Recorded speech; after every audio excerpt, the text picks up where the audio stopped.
இன்றைக்கு எனக்குள் இருக்கின்ற உணர்வு ஏதோ நீண்ட இடைவேளைக்கு பிறகு ஒரு கூட்டு குடும்பம் மீண்டும் சேர்ந்திருப்பது போல ஒரு மிகப்பெரிய உணர்வு ஏற்பட்டிருக்கிறது.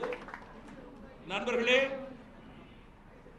நாடு முன்னேற வேண்டும், அதற்கு நாம் ஒவ்வொருவரும் துணை நிற்க வேண்டும்.